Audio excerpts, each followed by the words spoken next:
Kira-kira ada satu nggak kebijakan apa mungkin yang menurut Pak Mardhani harus segera dilakukan oleh pemerintah saat ini? Yang pertama, Pak Jokowi harus tampil, jangan lagi ngandelin masyarakat. Ada peribahasa gini, San. Pelaut yang handal itu lahir dalam badai. Gitu. Ya buat saya nggak bisa seorang presiden dilecehkan seperti itu. Panggil, pecat, ganti.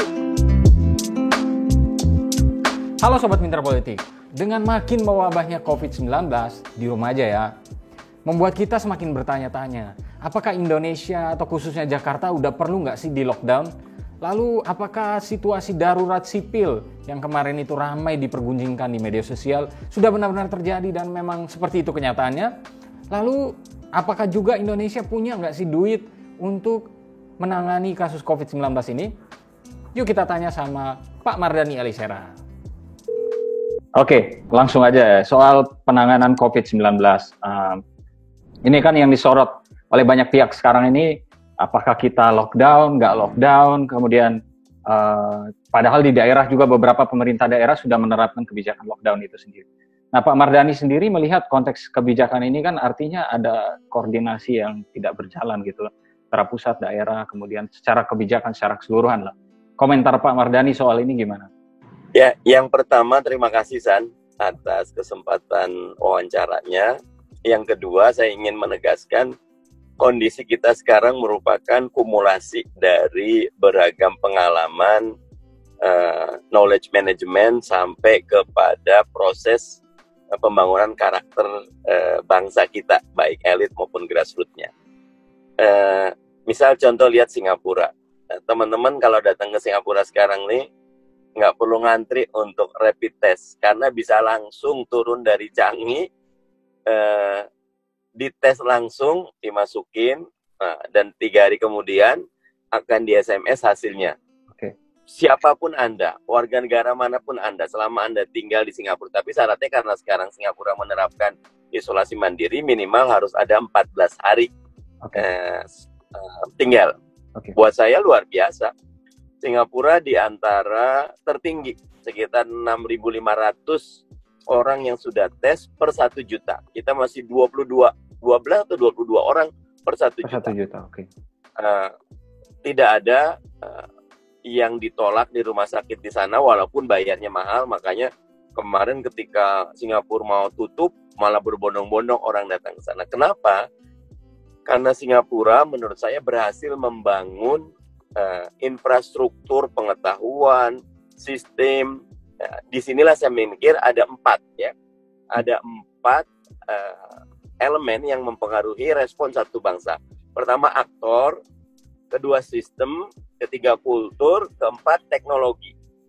Aktor bagaimanapun kalau elitnya itu punya kapasitas, lulusan universitas ataupun punya kemampuan berpikir logis, punya stok manajemen, pengetahuan yang mencukupi, tidak ada masalah yang besar. Bahasanya gini, bukan masalah yang kita takuti, tetapi respon kita kepada masalah. Masalah kecil datang kepada orang tidak punya pengetahuan, tidak punya kapasitas, dia jadi masalah besar. Masalah besar sekalipun kalau datang kepada orang punya pengetahuan, punya kemampuan, jadi masalah kecil. Nah, jadi buat saya elit di bab ini, saya sedih, pemerintah tidak menunjukkan sebagai satu aktor yang patut dibanggakan. Ada keraguan, ada kegamangan, tidak profesional, amatir, sampai sekarang ragu itu. Sehingga beberapa kepala daerah malah lebih berani. Kalau kultur, tanggung jawab kita semua. Sistem kami di DPR. Teknologi kita udah punya kok. Tadi teman-teman sudah mulai mengembangkan rapid test yang terbaru dan murah. 160.000 katanya. Buat saya, kondisi sekarang hasil dari masa lalu. Pemerintah ragu karena buat saya elit kita tidak belajar untuk terus meningkatkan kapasitas, memikul beban yang makin berat. Ada yang spesifik katakanlah menteri tertentu yang menurut Pak Mardhani ini dari kebijakan yang sudah diambil? Buat saya yang paling utama Menteri Kesehatan. Oke. Dulu waktu zaman Bu Saparina, itu detail. Setiap rumah sakit kasus SARS itu langsung mendapat 2 ventilator. langsung mendapat alat tes. Jadi setiap rumah sakit besar tuh dapat. Sekarang bayangkan pemerintah baru membuka tes itu ke-7 atau 12 itu sekitar 2 minggu sesudah kasus pertama. Pertama selama 2 minggu itu kalau ada di Bali cek ke Balitbangkes, kalau ada di Jogja cek ke Balitbangkes, kalau ada di Depok, Cianjur semua. Makanya ada kasus yang Cianjur itu sedih sekali. Dibilang negatif, tapi ternyata belakangan oleh Ridwan Kamil dibilang positif. Buat saya ini luar biasa, karena ketika dia positif, pengaruhnya luar biasa. Kenapa? Karena responnya. Coba dari awal ada desentralisasi, sekarang baru didesak baru. Sampai sekarang pemerintah belum membuka. Nih, ada kesalahan fatal lagi, di mana daerah-daerah kita tidak membuka korban. Tapi daerah-daerah yang sudah ada, sehingga bisa betul-betul masyarakat aware. Kalau di Korea Selatan, Anda datang ke satu daerah, yang daerah itu sudah ada positif, maka langsung alert, SMS, service ke handphone kita, Anda masuki daerah ini. Sehingga langsung awareness, langsung di social distancing, physical distancing, langsung pakai masker, langsung bawa hand sanitizer, langsung awareness-nya meningkat. Itu yang dilakukan Taiwan, itu yang dilakukan Korea, itu yang dilakukan Cina. Cina bahkan luar biasa big data-nya. Nah, jadi buat saya tidak ada kejelasan di mana Kominfo kita. Kemarin lucu, ada ralat aplikasinya salah. Kali gitu, ada yang salah-salah seperti itu dalam keadaan seperti ini. Kalau didetailkan lebih banyak lagi. Tapi buat saya ini jadi pelajaran buat kita semua. Ya soal satu lagi Pak Mardhani tentang lockdown. Indonesia ini harus lockdown atau enggak sih kalau dari sudut pandangnya Pak Mardhani? Kalau buat saya lockdown parsial dari awal saya sudah teriak-teriak karena Indonesia itu luas, saya paham 34 provinsi, 514 kabupaten kota, 17.000 pulau. Tetapi Jakarta atau Jabodetabek itu epicentrum. Kalau lihat data konstan kok. 50% data itu ada di Jabodetabek. Kalau demikian, ya udah kunci Jabodetabek. Basisnya kecamatan aja. Kalau pemerintah tidak mau menggunakan undang-undang karantina yang implikasinya pasal 54 bahwa kita harus tanggung, pemerintah daerahnya sudah siap kok. DKI udah ngirim surat bahkan minta di lockdown. Depok udah siap, Bogor sudah siap, Tangerang sudah siap. Lalu apa masalahnya gitu loh? Apa kira-kira Pak? Lockdown parsial bisa kita buat. Pokoknya tidak boleh ada pertemuan, perkumpulan lebih dari 10 orang. Tutup dulu ini, yang nikahan masih jalan, yang masjid juga ada yang masih buka. Bukan kita menolak ibadah, tetapi saat ini keselamatan jauh lebih utama, begitu. Pak Mardhani, berikutnya lagi berhubungan dengan itu juga. Kemarin kan ramai itu di media sosial, darurat sipil. Wacana itu begitu tiba-tiba muncul gitu. Sempat juga dibilang oleh Pak Jokowi sendiri. Menurut Pak Mardhani, apakah memang Indonesia sudah sampai pada titik kebijakan darurat sipil itu harus diambil untuk COVID-19 ini? Nah ini, Pak Jokowi ini presiden loh. Nggak boleh sembarangan ngomong karena beliau itu tidak ada yang bisa mengkoreksi lagi gitu loh. Siapa pembisiknya? Penggunaan kata darurat sipil itu sesat kalau buat saya. Karena kita tidak ada dalam social disorder kok. Semuanya masih order, masih tertata, rapi. Cuma ada darurat kesehatan. Karena itu solusinya karantina wilayah kesehatan. Dan itu bisa kok. Nggak perlu, pemerintah daerah tinggal merelaksasi aja. Diberikan kewenangan kepada para gubernur dan bupati wali kota untuk membuat desain. Daerah-daerah di mana sudah ada kejelasan ini red zone, maka lakukan lockdown parsial. Daerah yang belum, tidak perlu, silahkan. Tetapi semuanya, pertama sosialisasi RT sampai RW, sampai manapun jaga social distancing. Paksa physical distancing. Karena kalau saya disuruh milih mana lebih efektif lockdown atau karantina wilayah dengan memperbesar kapasitas rumah sakit ataupun rapid test, ya lockdown dulu. Virus ini belum ada obatnya gitu. Yang paling utama ikan penyebarannya melalui social distancing yang dipaksakan. Intervensi negara, kajiannya jelas. Kalau negara tidak melakukan intervensi full, bisa sampai 2 juta katanya kita yang kena. Tapi kalau full mungkin cuma 100 ribuan. Nah, kajian-kajian ini ada. Kenapa Pak Jokowi malah ngikutin darurat sipil yang wewenangnya tinggi, bisa menggelada, bisa menyadap, bisa mematikan arus informasi, bisa mengambil kepentingan umum barang. Buat saya ini sesat gitu. Dibisikin siapa kira-kira nih Pak Jokowi? Ya. Buat saya siapa aja pembisiknya nggak penting. If you are a leader, you are alone on the top ya. Kalau kita pemimpin, kita sendirian kok di puncak, sehingga ya harus siap gitu loh.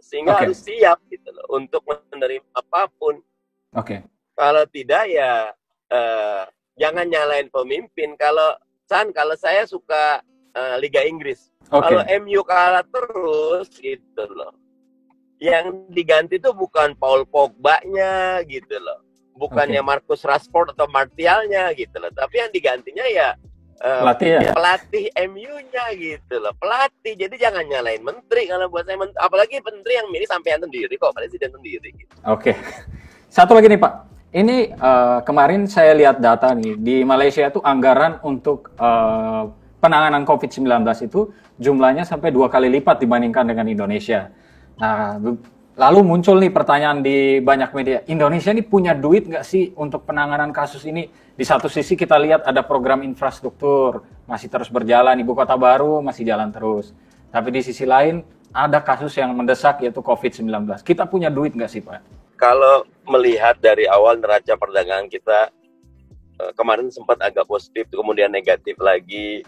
Transaksi kita juga, neraca transaksi perdagangan kita juga negatif juga. Devisa kita juga sangat terbatas. Saya agak khawatir kita tidak punya kemewahan untuk bermain di ruang fiskal yang besar. Gitu. Bu Sri Mulyani dengan satire menurut saya sudah menyatakan sakit perut ya. Kalau buat saya sakit perutnya seorang Menteri Keuangan itu repot itu.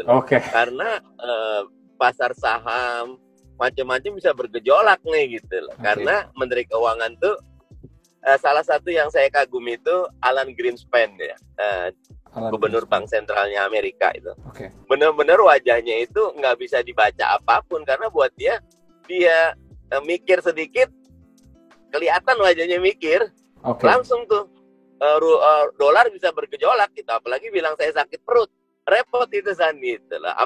Satu lagi yang saya sedih, dari 405 triliun yang dialokasikan untuk insentif ini, nanti kalau San mau bahas, saya mau dalamin itu ya. Tetapi buat saya, salah satu sumbernya adalah endowment fund untuk pendidikan, dana abadi pendidikan.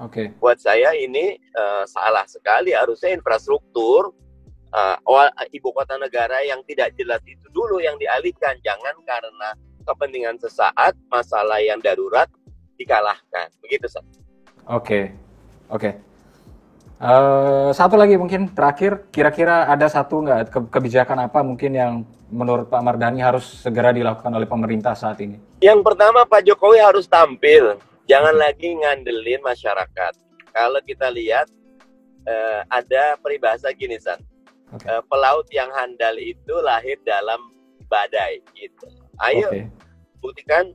Saya yakin Pak Jokowi mampu menghadapi badai ini, tapi jangan terlalu percaya sama yang memuji gitu loh. Kami yang suka ngeritik nih, San, kadang-kadang justru malah harus lebih didengar gitu loh. Media harus lebih didengar, ayat kecil harus didengar. Kita lagi nggak perlu ABS asal Bapak senang. Kalau Pak Jokowi suka gregetan, gemes, segala macam, ya ambillah tindakan. Tidak layak pemimpin itu gregetan, gemes, karena the power is in your hand, just do it gitu loh. Jangan ngeluh, jangan curhat gitu. Karena kita itu kemarin Pak Jokowi itu menang gitu loh. Kami kalah, ya udahlah berperilakulah sebagai pemenang yang mengambil semua tanggung jawab. Jadi buat saya, contohnya, ya ayo panggil gubernur, panggil bupati wali kota, arahkan mereka, panggil semua menteri. Dalam keadaan kayak gini kita belum mendengar nih apa yang dilakukan oleh para menteri kita gitu. Padahal mestinya semua bergerak. Rakyat tuh lagi kayak misal lagi kebakaran gitu, San. Jangan diem gitu loh. Semua gerak, ambil air, bantuin sebagai apapun nomor 2 gitu. Sekarang tampil dulu, gerak dulu, bantu Pak Jokowi. Ini saya sedih. Cicilan ditangguhkan. PLN listrik 3 bulan, tapi PLN bilang kami nunggu dulu. Belum ada peraturan menterinya. Bank-banknya tetap bilang belum ada. Buat saya nggak bisa seorang presiden dilecehkan seperti itu. Panggil, pecat, ganti. Apa yang saya bilang sekarang itu harus sudah jalan. Jangan sampai kita ngomong di lapangan nggak ada hasilnya. Masker 50 juta tersedia. Sampai sekarang kan yang biasanya 20.000, 200.000 nggak beli tuh, nggak dapat kita. APD nggak ada. Vitamin C yang saya biasa beli 50.000 sekarang katanya udah 400.000. Saya nyari ke 2-3 titik nggak ketemu juga gitu loh. Kemana? Ini kan yang ada di lapangan itu rakyat bukannya membuat-buat. Artinya everything rise and fall on leadership. Kalau buat saya satu aja. Kalau Pak Jokowinya benar, buat saya beliau orang benar. Tetapi bekerja yang efektif, efisien, mission accomplished itu belum kelihatan. Ayo Pak Jokowi, Anda pemimpin kita, saya dukung, saya kritik dalam rangka sayang, jaga Indonesia, jaga seluruh rakyat Indonesia. Begitu, San. Oke, terima kasih banyak Pak Mardhani Alisera untuk waktunya. Mohon maaf kurang lebihnya. Ya, sama-sama. Nanti kalau ada pertanyaan-pertanyaan lagi mungkin saya bisa hubungi lagi Pak Mardhani. Monggo. Oke. Yuk, makasih Pak. Stay safe. Selamat siang. Ya, selamat siang Pak.